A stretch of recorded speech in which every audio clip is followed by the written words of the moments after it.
Vous prenez le cas du Bénin, ça fait rire. Euh, Vraiment, tout le bruit que la France est en train de faire, toutes les campagnes sur Internet, tous ces petits influenceurs qu'on a recrutés qui s'agitent sur Internet là, ça me fait rire. Avec les arguties besogneux. Mais c'est pour masquer une seule chose. Paris a été pris dans le sac de néocolonialisme le plus abject. Alors que M. Macron, depuis 2 ou 3 ans, s'est lancé dans la dynamique de l'invisibilité. C'est-à-dire que vraiment, tout le monde se retire, j'ai retiré mes bases. Bref, M. Macron a lancé une campagne pour, soi-disant, nous enlever l'os dans la bouche. Nous enlever le prétexte qui permettait au panafricanisme de prospérer, d'après son intelligence. Hein. Vous savez que l'intelligence de Macron se limite à Brigitte. Alors, quand vous avez vu Brigitte, vous voyez le niveau de M. Macron. Quand je dis Brigitte, je parle de tout le bruit qu'il y a autour de lui ou d'elle. Je ne m'occupe pas des dames, entre guillemets des présidents. Mais on n'a pas affaire à une dame, puisqu'on nous a dit qu'on va aller prouver qu'elle est dame aux États-Unis. Bon, vous savez très bien qu'on ne prouve pas qu'on a affaire à une dame. Une dame, ça se voit. Voilà, donc il ne s'agit pas de faire preuve d'une élégance en s'attaquant à une prétendue dame d'un président. Mais quand on voit tout ça, on voit le niveau de M. Macron. Donc M. Macron a cru que toute son agitation,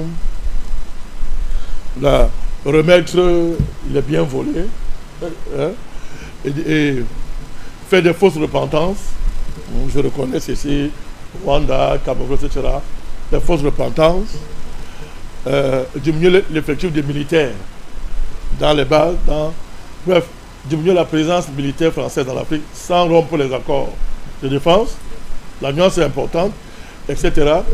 Faire des discours, c'est-à-dire devait prendre le contre-pied de la marée panafricaniste. Mais là, le Bénin a ruiné ça en un temps record, puisque c'est la France qui opère au Bénin. Le Bénin était déjà sous occupation malgré.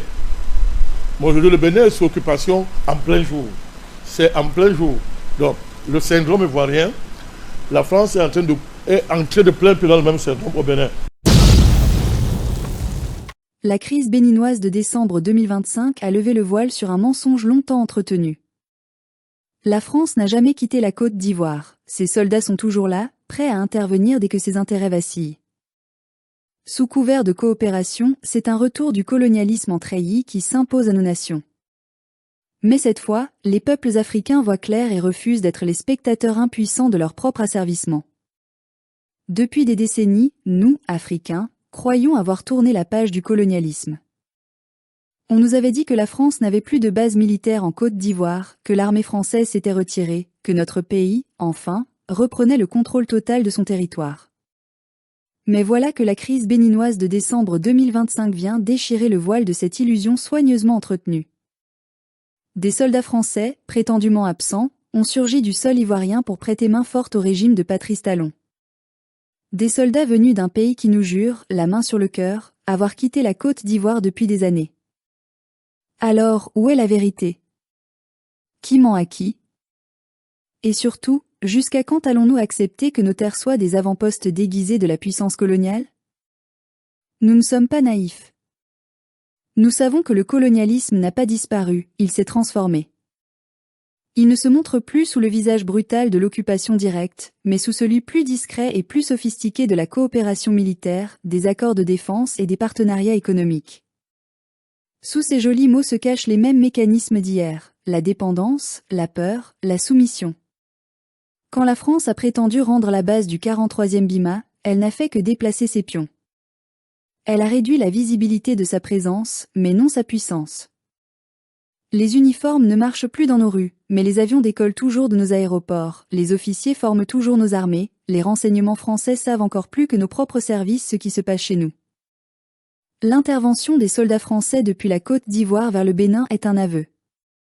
Un aveu d'ingérence, un aveu de mensonge, un aveu de mépris pour la souveraineté africaine.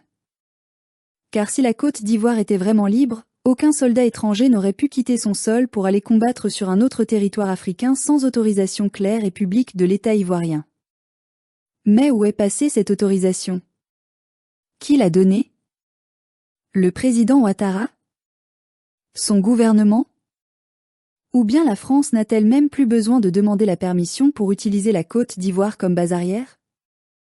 Voilà la question qui brûle les lèvres de tous les Africains éveillés. Sommes-nous indépendants ou simplement administrés à distance?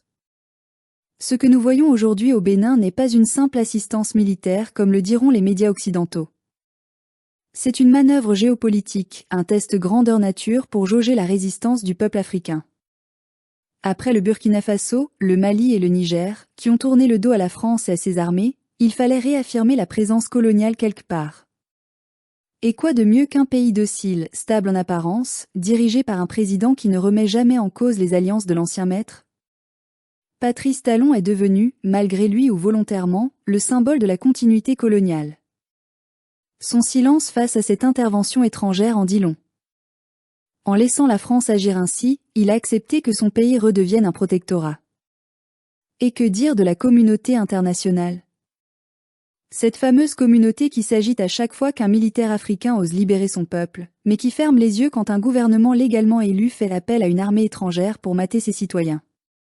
Quand un coup d'État patriotique éclate, les chancelleries occidentales crient au scandale.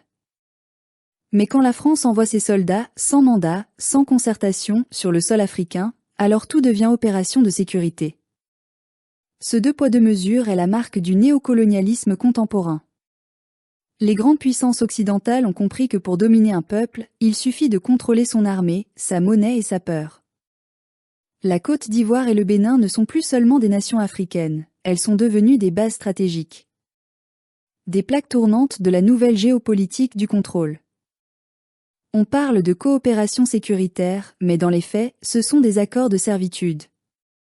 Nos armées ne décident plus, elles obéissent. Nos dirigeants ne protègent plus leur peuple, ils protègent les intérêts étrangers. Pendant ce temps, on parle d'émergence, d'investissement, de développement. Mais quel développement peut naître d'une dépendance militaire? Quelle dignité peut fleurir sur une terre surveillée par des soldats venus d'ailleurs? Nous ne sommes pas dupes. La France se cache derrière le langage de la sécurité pour justifier sa présence. Mais la vérité, c'est qu'elle ne veut pas perdre le contrôle de son précaré africain, ce chapelet d'anciennes colonies qui lui garantit encore un poids politique et économique sur la scène mondiale. L'Afrique est sa réserve, son bouclier, son levier. Le franc CFA assure sa stabilité monétaire, les bases militaires assurent sa sécurité stratégique, et nos dirigeants assurent son silence diplomatique. Voilà le triangle de la servitude moderne. Mais cette fois, quelque chose change. Les peuples s'éveillent. Le mensonge ne passe plus aussi facilement qu'avant. Les réseaux sociaux, les voix libres, les journalistes courageux, les panafricanistes éveillent les consciences. Quand la France pensait pouvoir dissimuler ses manœuvres, voilà que les images, les vidéos, les témoignages circulent, dévoilant la vérité. Nous savons désormais que la base du 43e BIMA n'a jamais vraiment disparu. Elle a juste changé de nom, changé de façade, mais non de mission. Nous savons aussi que le Bénin, sous le couvert de la stabilité, est en train de se livrer aux mêmes logiques de dépendance que nous avons combattues ailleurs. Et nous refusons de nous taire. Notre colère n'est pas haine, elle est lucidité. Nous ne voulons pas la guerre, nous voulons la vérité. Nous ne rejetons pas la France, nous rejetons la domination. Nous ne demandons pas la rupture, nous exigeons la justice. L'Afrique a trop longtemps accepté d'être le théâtre des ambitions des autres. Il est temps qu'elle devienne le centre de son propre destin. La souveraineté n'est pas un mot à la mode, c'est un devoir. Elle se conquiert par la vérité, par la mémoire, par la dignité. Nous, Africains conscients, ne pouvons plus accepter que nos terres soient des extensions d'une armée étrangère. Nous ne pouvons plus tolérer que nos dirigeants se réfugient derrière le mot sécurité pour masquer leur soumission. Nous devons leur rappeler que la vraie sécurité, c'est celle d'un peuple libre, d'une nation respectée, d'un territoire maîtrisé. Nous devons leur rappeler que les alliances ne valent que si elles respectent la souveraineté. Et que sans souveraineté, il n'y a ni paix, ni stabilité, ni avenir.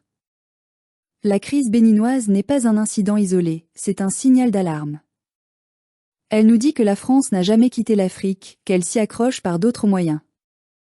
Elle nous dit aussi que tant que nous ne contrôlerons pas nos armées, nos économies et nos frontières, nous resterons vulnérables.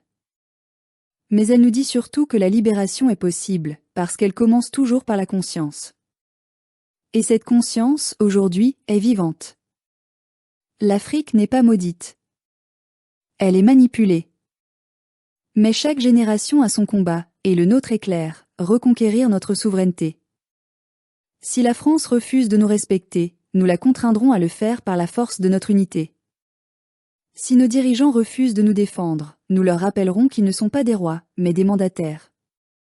Et si la communauté internationale continue de se taire, alors nos voix deviendront tonnerres. Nous voulons un continent libre, où la Côte d'Ivoire ne sert plus de base à une armée étrangère, où le Bénin ne devient pas une zone d'occupation, où nos enfants ne grandissent plus sous le regard d'un soldat venu d'ailleurs. Nous voulons un continent digne, où chaque nation parle d'égal à égal, sans peur ni dépendance.